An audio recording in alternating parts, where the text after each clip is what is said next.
नमस्कार। आज मैं इस वीडियो में कहानी एवं नाटक के तत्वों के बारे में बताऊंगी आपको। तो सबसे पहले है कहानी होती क्या है। तो इसके बारे में बताऊं कि कहानी हिंदी में गद्य लेखन की एक विद्या है। 19वीं सदी में गद्य में एक नई विद्या का विकास हुआ जिसे कहानी के नाम से जाना गया। आधुनिक काल में कहानी ही अधिक प्रचलित है। साहित्य में ये अब अत्यंत महत्वपूर्ण स्थान बना चुकी है। पहले कहानी का उद्देश्य केवल उपदेश देना और मनोरंजन करना माना जाता था, लेकिन आज इसका लक्ष्य मानव जीवन की विभिन्न समस्याओं और संवेदनाओं को व्यक्त करना है। यही कारण है कि प्राचीन कथा से आधुनिक हिंदी कहानी बिल्कुल भिन्न हो गई है। उसकी आत्मा बदली और उसकी शैली भी बदल गई है। अब है कहानी के तत्व है। तो कहानी के 6 तत्व माने गए हैं। तो सबसे पहले आता है कथा वस्तु, दूसरा होता है चरित्र चित्रण, तीसरा संवाद, चौथा देश काल या वातावरण और पांचवा होता है उसका उद्देश्य। ये कहानी के 6 तत्व होते हैं, 5 तत्व होते हैं।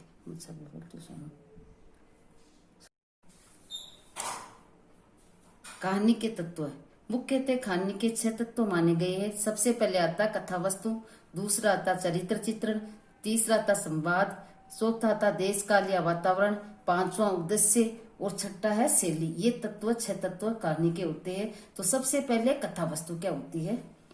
कथा वस्तु के बिना कहानी की कल्पना ही नहीं की जा सकती है। ये उसका अनिवार्य अंग माना जाता है। कथा वस्तु जीवन की भिन्न भिन्न दिशाओं और क्षेत्रों से ग्रहण की जाती है। इसके विभिन्न स्रोत है, जैसे पुराण, इतिहास, राजनीतिक, सामाजिक आदि। कहानीकार इनसे किसी क्षेत्र से कथा वस्तु का चुनाव करता है और उसके आधार पर कथानक की अट्टालिका खड़ी करता है। कथा वस्तु में घटनाओं की अधिकता हो सकती है और एक ही घटना पर उसकी रचना भी हो सकती है।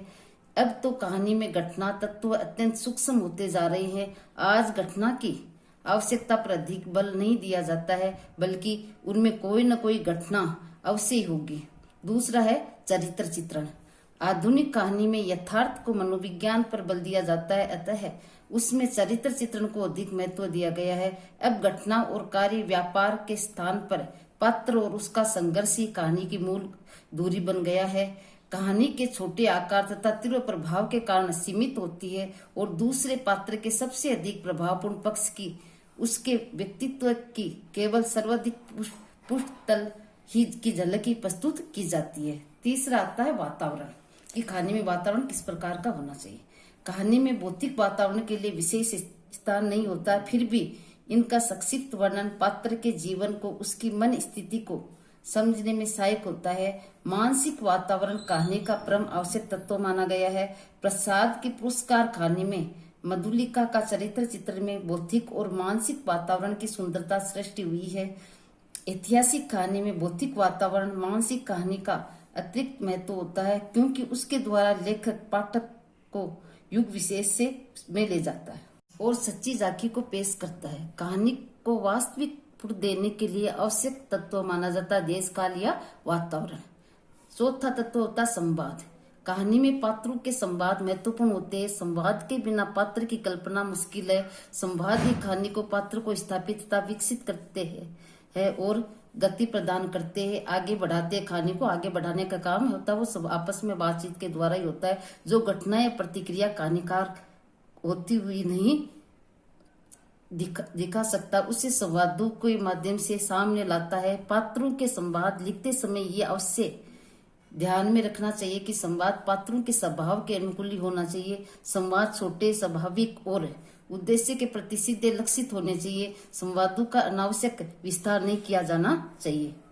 पांचवा तत्व होता है भाषा शैली, की कहानी में भाषा किस प्रकार की होनी चाहिए। कहानी की भाषा शैली विषय वस्तु एवं पात्रों के अनुकूल होनी चाहिए। व्यंग्य एवं हास्य प्रधान कहानियों की भाषा की काव्यात्मकता के लिए होनी चाहिए।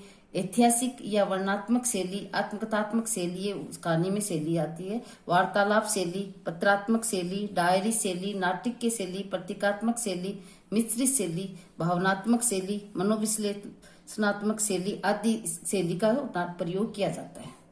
छठा इसका उद्देश्य। प्राचीन समय में कहानी का उद्देश्य मात्र मनोरंजन या उपदेशात्मक था, किंतु आज ये बदल गया है। विविध सामाजिक परिस्थितियां, जीवन के प्रति विशेष दृष्टिकोण या किसी समस्या का समाधान और जीवन मूल्यों को उभारना ही कहानी का प्रमुख उद्देश्य बन गया है। कहानी यदि पाठक को प्रभावित करती है तो कहानीकार का उद्देश्य क्या हो जाता है, पूर्ण हो जाता है। आगे आता है नाटक। सबसे पहले नाटक की परिभाषा। नाटक हिंदी साहित्य की एक ऐसी विधा है जिसके माध्यम से किसी भी संदेश को पाठकों, श्रोताओं, दर्शकों तथा आसानी से पहुंचाया जा सकता है। कि श्रोताओं को आसानी से कोई भी संदेश होता है वो आसानी से नाटक के द्वारा पहुंचाया जा सकता है। इसलिए नाटक को साहित्य की एक सशक्त विधा माना है। नाट्य लेखक लक्ष्मी नारायण लाल ने लिखा है कि श्री भरत मुनि पंडित नाट्य शास्त्र में नाट्य शब्द से तात्पर्य केवल नाटक अथवा रंग से नहीं है, बल्कि इसके अंतर्गत नाटक, रंग, वस्तु, अभिनय, रस, छंद, नृत्य, संगीत, अलंकार, वेशभूषा, पात्र व दर्शक, समाज, इन सब से होता है। इस प्रकार नाटक से तात्पर्य हिंदी साहित्य की उस विधा से है जिसमें हम न केवल पढ़कर, सुनकर या देखकर किसी समस्या, संदेश, विषय के बारे में जानकारी अर्जित करते हैं, बल्कि इसके द्वारा किसी भी समस्या के मूल तक पहुंचाया जा सकता है। इसकी सफलता का परीक्षण रंगमंच पर होता है, किंतु रंगमंच युग विशेष की जनरुचि और तत्कालिक आर्थिक व्यवस्था पर निर्भर होता है। इसलिए समय के साथ नाटक के स्वरूप में भी क्या हो रहा है, परिवर्तन होता जा रहा है। आगे आते नाटक के तत्व। तो सबसे पहले इसमें भी कथा वस्तु ही आती है, क्योंकि कथा वस्तु के बिना नाटक की शुरुआत ही नहीं होती। कथा वस्तु नाटक ही कहा जाता है। अंग्रेजी में इसे प्लांट भी की संज्ञा दी जाती है, जिसका अर्थ आधार या भूमि होता है। कथा तो सभी प्रबंधक का प्रबंधात्मक रचनाओं की रीढ़ होती है, और नाटक भी क्योंकि प्रबंधात्मक रचना है इसलिए कथानक इसका अनिवार्य है। भारतीय आचार्यों ने नाटक में 3 प्रकार की कथाओं का निर्धारण किया है। सबसे पहला है प्रख्यात, दूसरा उत्पात, तीसरा मिश्र प्रख्यात कथा। ये 3 होते हैं इसमें। तो सबसे पहले प्रख्यात कथा में क्या आता है, तो ये इसमें आता है इतिहास, पुराण से प्राप्त होती है। दूसरा उत्पाद कथा, ये काल्पनिक होती है। तीसरा होता है मिश्र प्रख्यात कथा, इसमें दोनों ही आती है, इतिहास, पुराण तथा कल्पना प्राश्रित होती है, ये कल्पनाओं पर आधारित होती है। अब दूसरा है, ये कथा वस्तु के बाद में आता है पात्र एवं चरित्र चित्रण। नाटक में नाटक का अपने विचारों, भावों आदि का प्रतिपादन पात्रों के माध्यम से ही करना होता है। अतः नाटक में पात्रों का विशेष स्थान होता है। प्रमुख पात्र अथवा नायक कला का अधिकारी होता है तथा समाज को उचित दशा तक ले जाने वाला वही होता है। भारतीय परंपरा के अनुसार वह विनयी होना चाहिए, सुंदर होना चाहिए, शालीनवान, त्यागी, उच्च कुलीन होना चाहिए। किंतु आज के नाटकों में किसान, मजदूर आदि कोई भी पात्र हो सकता है। पात्रों के संदर्भ में नाटककार को केवल उन्हीं पात्रों की सृष्टि करनी चाहिए जो घटनाओं को गतिशील बनाने में, नाटक के चरित्र पर प्रकाश डालने में सहायक होते हैं। तीसरा तत्व होता है संवाद। नाटक में नाटककार के पास अपनी ओर से कहानी अवकाश नहीं रहता है, वह संवादों द्वारा ही वस्तु को प्रकट करना एवं पात्रों के चरित्र का विकास करता है। अतः इसके संवाद सरल, सुबोध, स्वाभाविक तथा पात्र अनुकूल होने चाहिए। गंभीर दार्शनिक विषयों से इसकी अनुभूति में बाधा होती है, इसलिए इनका प्रयोग नहीं करना चाहिए। चौथा आता देश काल वातावरण। देश काल वातावरण के चित्रण में नाटककार को युग अनुरूप के प्रति विशेष सतर्क रहना आवश्यक होता है। पश्चिमी नाटक में देश काल के अंतर्गत संकल्प, समय, स्थान और कार्य कुशलता का वर्णन किया जाता है। वस्तुतः ये तीनों तत्व यूनानी रंगमंच के अनुकूल थे, जहां रात भर चलने वाले लंबे नाटक होते थे और दृश्य परिवर्तन की योजना नहीं होती थी। भारतीय नाट्य शास्त्र में इसका उल्लेख होते हुए भी नाटक में स्वाभाविकता, औचित्य तथा संजीव प्रतिष्ठा के लिए देश काल वातावरण का उचित ध्यान रखा जाता है। इसके अंतर्गत पात्रों के वेशभूषा, तत्कालिक धार्मिक, राजनीतिक, सामाजिक परिस्थितियों में युग का विशेष स्थान होता है। अतः नाटक के तत्वों में देश काल एवं वातावरण का बहुत महत्वपूर्ण स्थान होता है। 5वीं आती है भाषा शैली की भाषा कैसे होनी चाहिए। नाटक सर्वसाधारण की वस्तु है, अतः उसकी भाषा शैली सरल, स्पष्ट और सुबोध होनी चाहिए, जिससे नाटक में प्रभाविकता का समावेश हो जा सके तथा दर्शक को भाषा के कारण बौद्धिक श्रम या ना करना पड़े और उनको आसानी से समझ में आ सके। अन्यथा रस की अनुभूति में बाधा भी पहुंचेगी, क्योंकि वो नहीं समझ पाएगा, इसलिए उसमें बाधा, उसको समझने में बाधा पहुंचेगी। अतः नाटक की भाषा सरल, सामाजिक के हृदय में रक्त का संचार करना ही नाटक का उद्देश्य होता है। नाटक के अन्य तत्व इस उद्देश्य के साधना मात्र होते हैं। भारतीय दृष्टिकोण सदा आशावादी रहा है, इसलिए संस्कृति के प्राय सभी नाटक सुखांत रहे हैं।